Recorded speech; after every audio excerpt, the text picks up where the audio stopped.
Professor Flávio Tartucci, eu sou Cássio Drummond, membro da Comissão Especial de Direito do Consumidor do Conselho Federal da OAB. E por ocasião da comemoração dos 30 anos do CDC, em homenagem à advogada Ada Pellegrini Grinover, eu tenho a seguinte pergunta. Qual é o panorama dos próximos anos na defesa da relação de um consumo saudável, considerando os princípios do equilíbrio contratual e da função social do contrato, e também levando em conta as mensagens que o judiciário tem passado à sociedade por meio de suas decisões?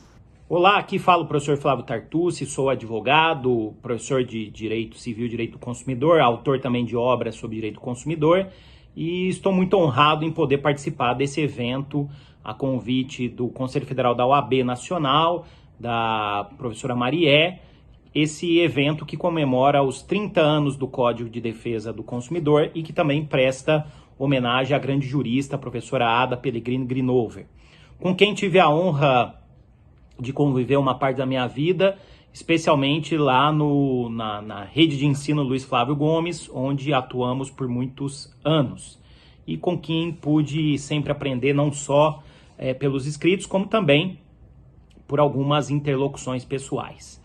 Bom, a indagação que me foi feita, o tema que me foi trazido para análise, diz respeito à função social do contrato, à efetividade da função social do contrato, não só no nosso passado recente, como também as suas projeções para o futuro. A função social do contrato não está expressa no Código de Defesa do Consumidor, é um princípio expresso no Código Civil, nos artigos 421 e 2035, parágrafo único. E, recentemente, a função social do contrato, o princípio em questão, o artigo 421, recebeu alterações pela Lei da Liberdade Econômica, a Lei 13.874 de 2019. Apesar de não existir positivação, previsão expressa no Código de Defesa do Consumidor, a função social do contrato é um princípio implícito ao CDC, como afirma a professora Cláudia Lima Marques, que também faz parte da Comissão de Direito do Consumidor do Conselho Federal da OAB. O CDC é uma norma de função social, porque o CDC traz toda uma preocupação do consumidor como vulnerável da relação contratual.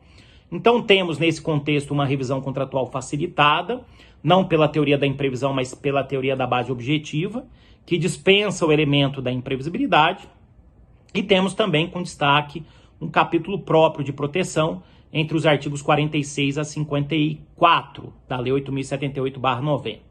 Nesse contexto eu destaco a não vinculação de cláusulas incompreensíveis e desconhecidas, que o consumidor não tem conhecimento prévio, a interpretação do contrato de consumo de uma maneira mais favorável ao consumidor, e acho que esse artigo é um dos mais aplicados nos últimos anos, nos últimos 30 anos, um dos mais aplicados dispositivos do CDC, o artigo 51, que prevê um rol meramente exemplificativo de cláusulas abusivas que são nulas de pleno direito. São casos de nulidade absoluta, a mais grave das invalidades. Tivemos, sem dúvida alguma, no campo prático, uma concretização muito grande da função social do contrato, e eu gosto sempre de destacar as aplicações que foram feitas no âmbito do contrato de plano de saúde, nos últimos anos.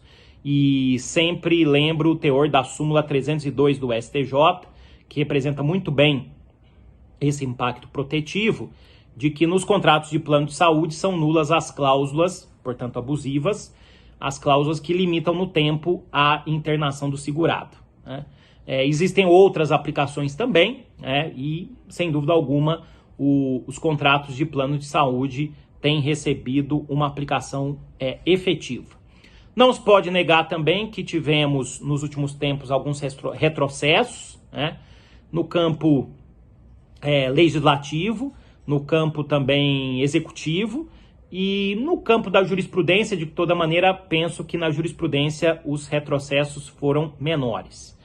E são temas que temos nós, que somos aplicadores do direito do consumidor, nós temos que ficar atentos.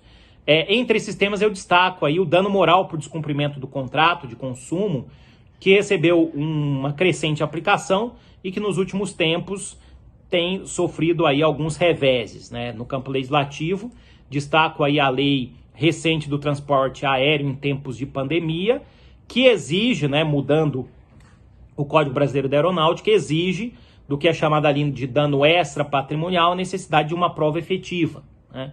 Vejo como um retrocesso porque até tempos recentes a jurisprudência do STJ vinha entendendo que em casos de atraso de voo, né, cancelamento de voo, perda de bagagem, o dano moral seria presumido ou in re ipsa. Então, destaco que esse é uma questão de retrocesso que nós temos que ficar atentos, né? De qualquer maneira, nos últimos tempos, a defesa do mercado ganhou especial destaque, né? Especial força, a lei da liberdade econômica é uma prova disso. Mas, de qualquer maneira, eu gosto sempre de uma afirmação feita pela professora Cláudia Lima Marques, que um mercado que funciona bem, um mercado efetivo, passa também pela efetiva tutela dos consumidores. Aliás, esse é o sentido do artigo 170 da Constituição, que trata da proteção da ordem econômica e menciona, entre um dos seus parâmetros para a proteção da ordem econômica, a tutela efetiva dos consumidores. Então, essa simbiose entre proteção de mercado e tutela e proteção dos consumidores, ela é imperiosa, já foi no passado, continua no presente e continuará sendo no futuro. E também em um contexto de uma preocupação por conta da nossa crise mais recente, por conta, obviamente, da pandemia, é urgente a aprovação do projeto de lei que trata do superendividamento, né? Acho que esse é um outro ponto de destaque, né? É uma preocupação de vários juristas e de várias instituições, né? O Brasilcom, por exemplo, se preocupa muito com a aprovação dessa lei. O Instituto Brasileiro de Direito Contratual, IBDConte, do qual tenho a honra de ser o presidente e um dos fundadores, também tem se preocupado bastante sobre essa questão, né, da tutela efetiva do superendividado, e acho que é urgente a sua aprovação, né? Acho que, vendo aí a crise que já vivemos e que vai, sem dúvida alguma, ser incrementado nos próximos anos, esse projeto de lei ele precisa ser aprovado com urgência, como está lá em trâmite no Congresso Nacional. Bom, acho que esse projeto também concretiza a função social do contrato, porque temos aí a ideia de função social do crédito, né? O crédito podre também não é um crédito que atende à função econômica e à função social, então é um tema muito delicado e sobre o qual os juristas devem se preocupar e estão se preocupando. Acho que esse é um dos principais desafios para os próximos anos, né, passando essa baliza dos 30 anos do CDC. Essas são minhas palavras e, mais uma vez, quero homenagear a grande jurista, a professora Ada Pelegrini Grinover, e dizer para vocês que é uma grande honra poder participar desse evento do Conselho Federal da OAB, que comemora aí os 30 anos do nosso Código de Defesa do Consumidor, uma das leis mais importantes do nosso país e uma das leis que tem a maior efetividade prática, sem dúvida, não só no âmbito do direito privado, como no âmbito de todo o nosso direito. Muito obrigado e a gente se vê em outros eventos aí do Conselho Federal da OAB. Até mais.